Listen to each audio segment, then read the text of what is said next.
안녕하세요. 구명모 법무사입니다. 이번 시간에는 주식으로 인해서 개인회생을 하게 될 경우 어떤 주의사항이 있는지 설명드릴 건데요. 최근에 코스피든 코스닥이든 주가가 많이 오르면서 주식 하시는 분들도 상당히 많이 늘었습니다. 제 주변에도 주식을 안 하는 분을 찾기가 힘들 정도로 주식을 상당히 많이들 하세요. 그만큼 주식으로 돈을 버는 분도 있지만 주식으로 인해서 손실을 보는 분들도 많으시고, 그에 따라 저에게 상담을 하시는 분들도 상당히 많으십니다. 그래서 이번 시간에는 주식으로 인해서 개인회생을 하게 될 경우에 어떤 주의사항이 있는지 설명드릴 테니까 이 영상 보시고 참고해서 개인회생을 준비하시면 되겠습니다.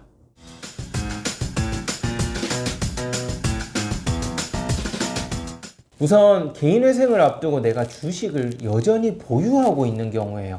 주식을 가지고 있는 상태에서 이후에 주식 가격이 더 오를 것 같단 말이죠. 그래서 내가 현재로는 이 주식을 다 팔고 개인회생을 하기에는 너무 아쉽다, 그런 분들이 간혹 있으세요. 보통은 주식을 전부 정리를 하시고 저에게 상담을 오시는데, 간혹 현재 주식을 가진 상태에서도 상담을 하시는 경우가 있어요. 이 경우에 추후에 주식이 오를 것 같은데 주식을 매각하지 않고도 개인회생 가능하겠느냐라는 질문을 하세요.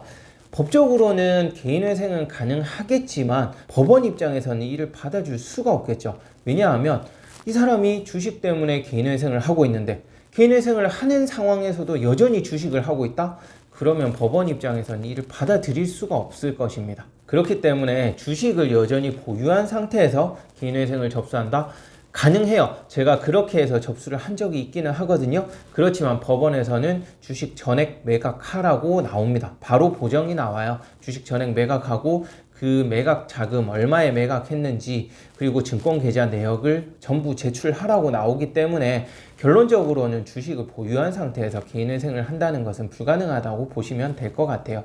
그리고 주식을 보유한 상태에서 개인회생을 하게 되면 법원 입장에서도 당연히 좋아 보일 리가 없기 때문에 개인회생 결과가 상당히 나빠질 수도 있어요. 그래서 주식은 반드시 전부 매각하고 나서 개인회생을 한다고 생각하시면 될 것 같습니다. 두 번째로, 주식을 처분을 했단 말이에요. 최근에 그 주식을 처분하였으면 주식 매각 대금이 들어오겠죠.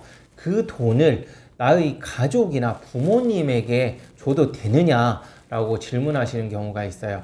보통은 이제 부모님께 돈을 빌려서 주식을 투자를 했으니 남은 돈이라도 부모님에게 돌려주고 싶다, 이렇게 하시는 경우가 많은데요. 이러한 경우에도 문제가 발생할 수 있어요. 왜냐하면 주식으로 인해서 부모님 돈도 썼지만 금융기관 자금도 끌어서 썼잖아요. 그런데 내가 남아있는 유일한 재산인 주식 매각 대금을 부모님에게 줘버린다. 그러면 편파 변제의 문제가 발생할 수 있습니다. 그러면 이 주식 매각한 대금은 어떻게 해야 되느냐? 그 자금을 가지고 계셔도 돼요. 가지고 계시면 그냥 청산가치에 반영을 하고 개인회생을 진행하면 되고요. 생활자금이 필요하다, 그럴 경우에는 생활자금으로 사용을 하시면 됩니다. 다만 그 근거는 꼭 남기시는 게 좋아요. 현금으로 뽑아서 사용해버리게 되면 그 돈을 어디에 썼는지 알 수가 없겠죠. 그렇기 때문에 현금으로 쓰기보다는 계좌 내역에 기록이 남도록 체크카드 등으로 그 자금을 생활비로 쓰시면 돼요. 그 외에 주식을 매각한 자금의 금액이 크다, 그래서 이 돈을 채무 변제에 일부 사용하고 싶다, 그렇다면 특정 채권자에게만 변제하지 마시고 이 돈을 분산을 해서 여러 채권자에게 골고루 변제를 하는 것이 편파 변제의 문제에서 벗어날 수 있는 방법이라고 하겠습니다. 그렇다고 해서 모든 채권자에게 공평하게 똑같이 나눠줘야 되는 건 아니니까 이 부분에 대해서는 어떤 식으로 그 자금을 처리할지 상담을 통해서 확인을 하시면 될 것 같네요.